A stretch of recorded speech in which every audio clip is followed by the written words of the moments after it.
Iya, perkenalkan saya Ayuna Prilisanti, Magister Psikologi. Kebetulan saya dari tahun 2001 itu, sejak lulus S1 ya, langsung terjun ke bidang terapi untuk anak-anak berkebutuhan khusus, terutama autisme. Dan yang saya jalankan itu adalah terapi perilaku menggunakan metode ABA, Behavior Analysis. Nah, kemudian di tahun saya ikut ya di beberapa lembaga. Nah, di tahun 2014 ini saya buka lembaga terapi Unit Kids yang awalnya tadi visit. Nah, sekarang di tahun 2016-17 kita buka seminar. Nah, pekerjaan saya adalah psikolog ya, jadi saya yang memberikan asesmen untuk anak-anak dan di asesmen tahunan. Di samping itu saat ini saya sedang menunggu nih jadwal ujian. Besok kebetulan ada jadwal ujian sertifikasi untuk Qualified Behavior Analysis. Qualified Behavior Analyst. Ya, jadi itu satu profesi behavior analyst yang belum ada di Indonesia. Nah, kebetulan saya ikut yang di Amerika karena QBA adanya di Amerika, dan alhamdulillah sih mereka menerima murid-murid dari internasional. Makanya saya ikut, tujuannya yaitu untuk membantu anak-anak yang kami pegang itu supaya apa yang kami programkan, apa yang kami lakukan intervensinya itu bisa berjalan maksimal hasilnya. Itu aja sih aktivitas saya sehari-hari seperti itu, jadi psikolog dan praktisi terapi perilaku. Oke, wah keren banget ya Vita. Berarti sambil bekerja masih sambil aktif ambil sertifikasi gitu ya Bu ya? Ya, udah selesai sih, tapi tinggal nunggu ujian. Ujiannya besok online. Oke. Mungkin kita akan coba masuk ke topiknya ya Bu ya. Ada beberapa pertanyaan pendahuluan sih mungkin terkait AAC ini. AAC sendiri kan merupakan metode atau cara yang mempermudah penyandang disabilitas perkembangan untuk berkomunikasi. Dan kami juga sempat dapat informasi baik melalui studi literatur maupun wawancara dengan penyuluh sosial sebelumnya bahwa penyandang disabilitas perkembangan itu memiliki kesulitan untuk berkomunikasi. Nah, apakah hal tersebut benar demikian? Dan mungkin kalau ada cerita yang bisa disampaikan terkait pengalaman tersebut, boleh. Ya, berkaitan dengan beberapa klien yang kita pegang, terutama yang anak-anak dengan autisme tadi ya, kebanyakan dari mereka kan tidak mempunyai kemampuan, belum mempunyai kemampuan bicara, ataupun kalau mereka sudah bicara, kemampuan bicaranya hanya sedikit, kemudian pemahaman bahasa, pemahaman kalimat yang mereka ucapkan belum tentu mereka pahami, gitu. Jadi pemahaman bahasanya masih rendah. Nah, anak-anak pada umumnya, tidak hanya anak dengan gangguan disabilitas perkembangan ya, anak-anak pada umumnya itu akan lebih mudah belajar menggunakan visual kan. Nah, itu yang diterapkan pada kita. Jadi bagaimana kita mengajarkan anak untuk berkomunikasi, untuk memahami bahasa, itu kita ajarkan menggunakan bantuan visual. Nah, dalam hal ini kalau sebenarnya sih termasuk AAC juga ya. Kalau kita sebutnya COMPIC. Nah, kartu COMPIC Communication Pictogram. Nah, itu dari outline dan warnanya hanya hitam putih, tidak ada warna lain. Ada lagi kita juga menggunakan fax. Fax itu Picture Exchange Communication System. Jadi itu nama sistem pertukaran kartu untuk mengajarkan anak berkomunikasi. Nah, itu yang kita ajarkan. Kita tidak memaksa anak untuk langsung bicara, karena bicara itu merupakan salah satu kesulitan bagi mereka. Jadi kita jembatanlah ya, menjembatani kemampuan dia yang terbatas menggunakan bantuan visual. Nah, kita harapkan nantinya dia akan keluar secara natural suaranya. Nah, kalaupun misalnya dia ada masalah di artikulasi atau ada kalau di terapi bicara tuh disebutnya ada yang penghilangan kata, misalnya bilang pisang, piang, masuk makuk gitu ya. Nah, itu baru kita refer ke terapi bicara. Tapi sepanjang kita mengajarkan anak menggunakan bahasa untuk berkomunikasi atau apa melabel atau minta apapun yang dia inginkan, kita ajarkan menggunakan bantuan visual tadi, menggunakan kompik itu Mbak. Oke. Tapi kalau untuk kesulitan itu apakah memang terjadi di banyak kasus atau setiap anak beda-beda atau bagaimana ya? Rata-rata ya, rata-rata. Dan kalaupun misalnya anak ini datang kepada kita, dia sudah bisa bicara, kan kita cek juga nih pemahaman bicaranya sejauh mana, pemahaman bahasanya. Tetap kita gunakan bantuan visual. Karena kan anak tidak hanya sekedar bisa bicara dan meminta ya. Misalnya minta kue, dia hanya bisa bilang kue. Kita mau ajarkan dia grammar, tata bahasa. Banyak anak-anak ini yang kemampuan bicaranya bagus, tapi dia terbolak-balik pada saat dia mengucapkan satu kalimat tertentu. Gitu. Itu yang simple aja, cuman misalnya Ade mau makan pisang gitu. Nah, itu kadang ada yang suka terbolak-balik. Nah, itu yang mau kita ajarkan menggunakan visual itu supaya dengan dia melihat, oh, tata bahasanya adalah Ade mau makan pisang. Gitu. Atau misalnya dia mau mendeskripsikan sesuatu. Ini adalah buku biru, buku untuk dibaca. Gitu. Jadi bantuan dia untuk mengingat, tapi nantinya bantuan teks dan kompik ini akan kita kurangi secara bertahap sesuai dengan kemampuan bicaranya ya. Seperti itu, Mbak.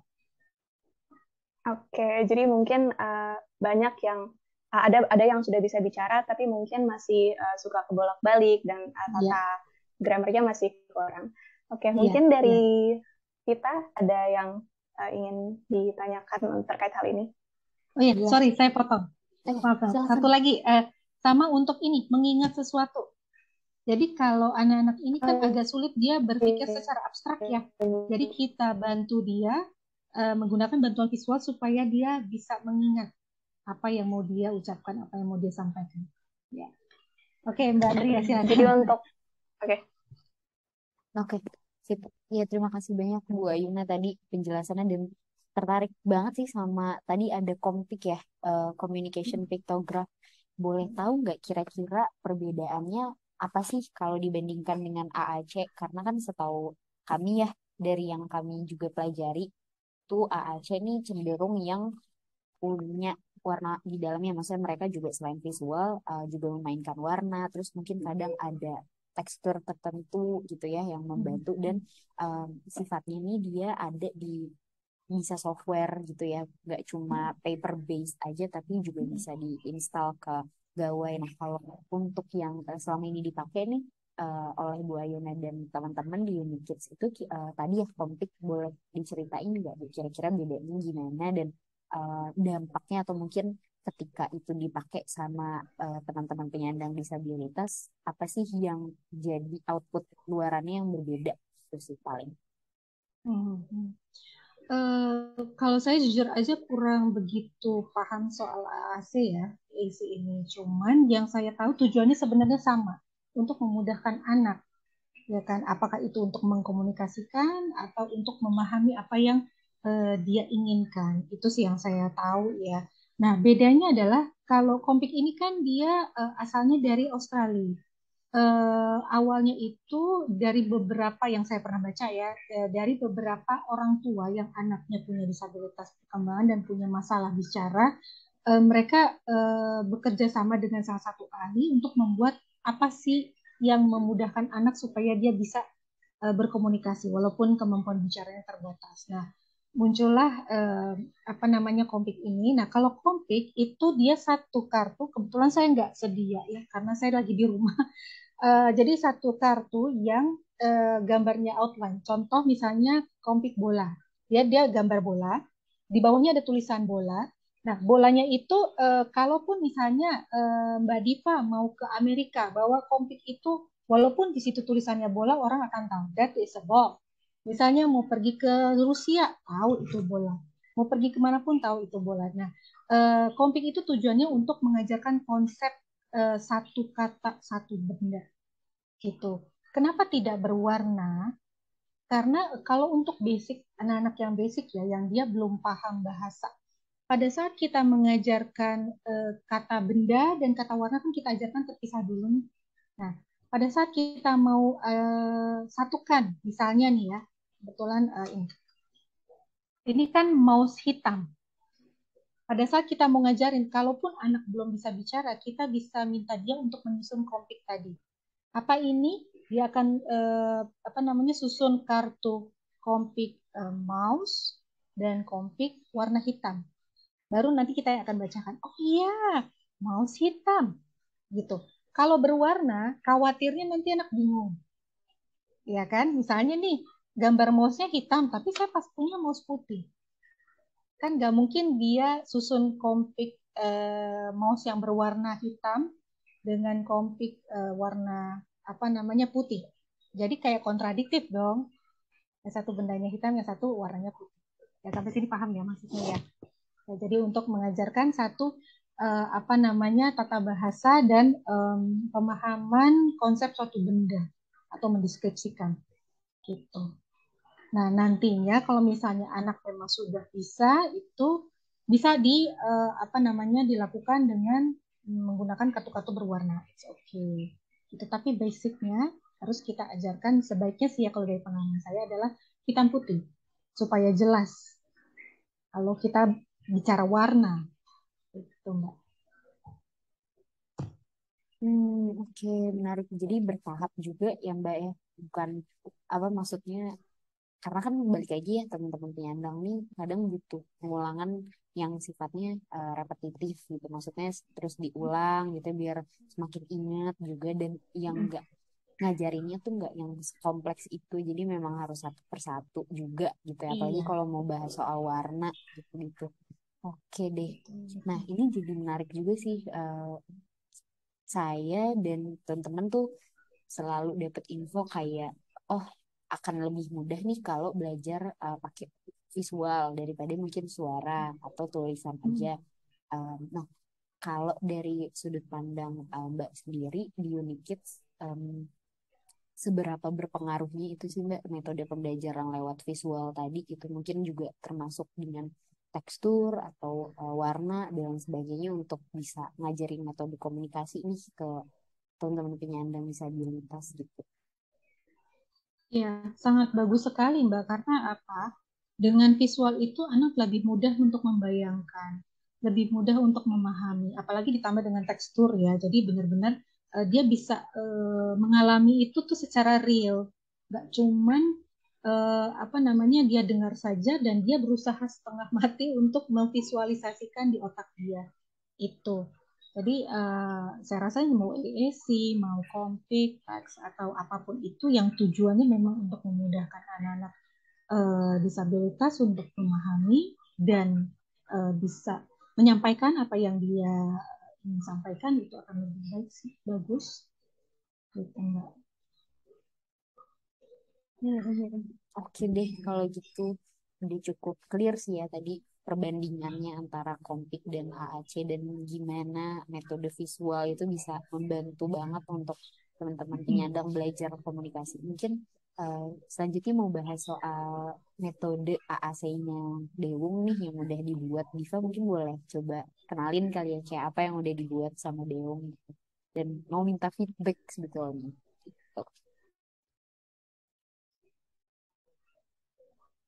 Oke, uh, menarik banget ya terkait tadi ada metode lain gitu selain AAC yang sebenarnya tujuannya mirip-mirip sama AAC, yaitu untuk membantu supaya disabilitas perkembangan bisa memvisualisasikan dan memahami dan berkomunikasi lebih mudah.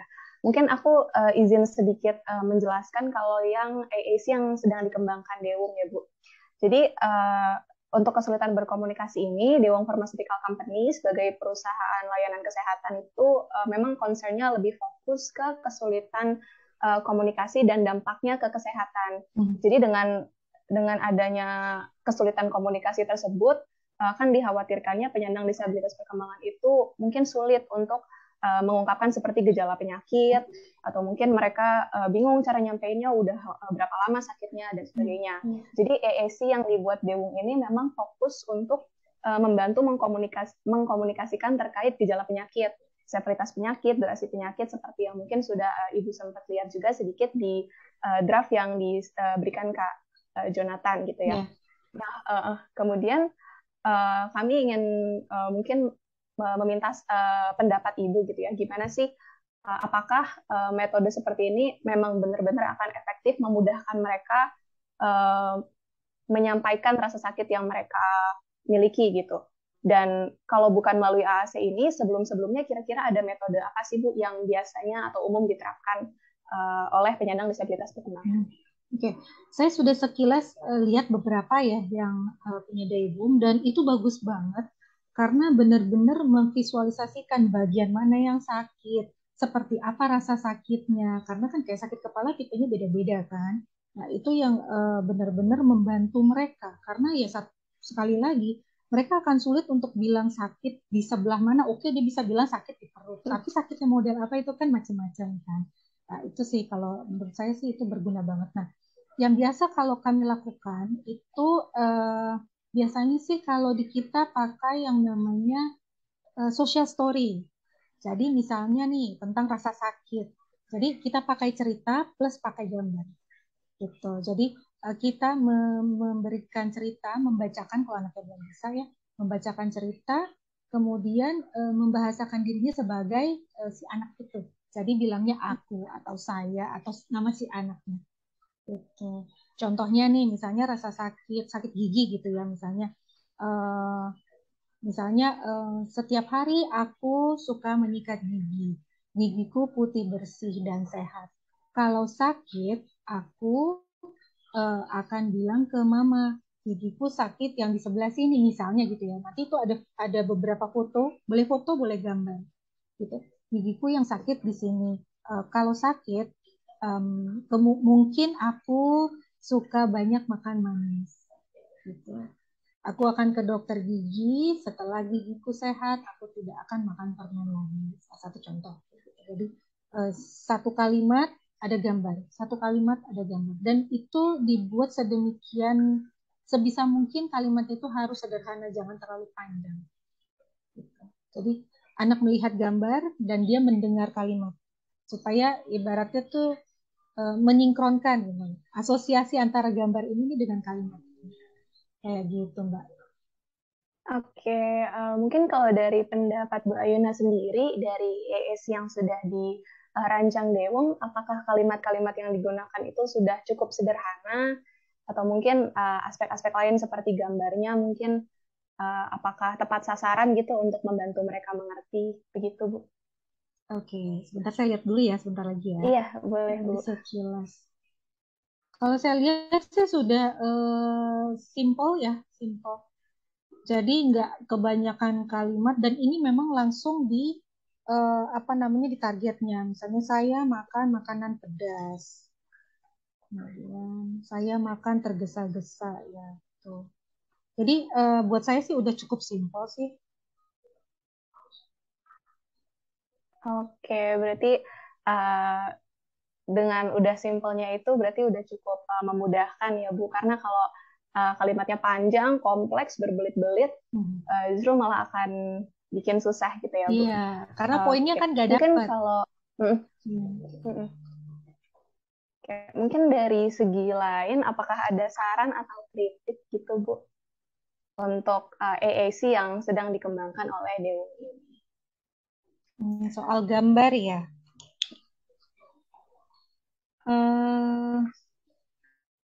Untuk saat ini sih saya lihat oke ya. Tapi mungkin kalau untuk kayak gerakan di misalnya saya makan tergesa-gesa. Jadi mungkin ada beberapa yang visualnya kurang pas gitu.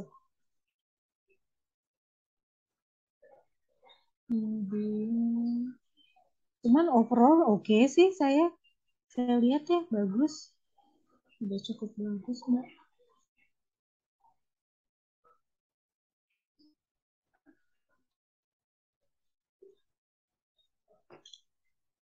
Oke, terima kasih Bu.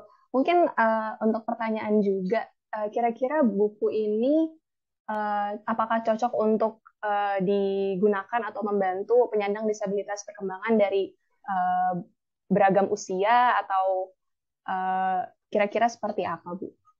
Atau apakah yang usianya lebih yang lebih besar itu lebih lebih mudah mengerti atau bagaimana Kak? Ya, sebenarnya sih bukan dari usia ya, tapi dari kemampuan dia, pemahaman bahasa dia. Kalau untuk ini dalam satu buku ya berarti ya, Iya. yang kemarin dikasih contoh itu satu buku. Eh, Baiknya sih ini ya, mungkin dibikin terpisah-pisah gitu. Jadi misalnya untuk apa namanya ya sakit gigi, untuk sakit kepala, terus untuk apa gitu. Jadi macam-macamnya. Jadi kan supaya anak juga nggak terlalu banyak. Kalau buku itu kadang gini, dengan satu buku itu ada beberapa gambar. Untuk anak-anak tertentu itu terlalu banyak dan itu akan mendistraksi dia. Yang mana yang dia harus perhatikan. Jadi boleh dibuat satu halaman atau kalau misalnya bukunya kecil, satu halaman kecil itu satu gambar aja dulu. Nanti di baliknya ada gambar lagi. Gitu. Nah mungkin kalau untuk anak-anak yang pemahamannya sudah lebih baik dan tidak terlalu mudah terdistraksi, satu buku dengan beberapa gambar it's okay.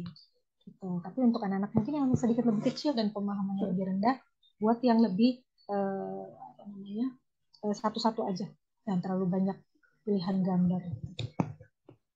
Oke, berarti lebih tergantung ke pemahaman anaknya ya Bu ya. Jadi kalau lebih baik mungkin bisa dibuat satu buku, tapi kalau untuk yang pemahamannya lebih masih kurang, bisa dibuat terpisah-pisah supaya lebih mudah gitu ya Bu. Ya dibuat serinya untuk mungkin untuk anak yang usia sekian ke atas atau usia sekian ke atas. Gitu. Oke, menarik banget. Gimana nih Vita? Apakah ada mungkin tambahan terkait AAC Dewong ini? Iya, kalau aku udah sih tadi apa yang udah dikulik ya sama Diva dan Mbak Ayu juga.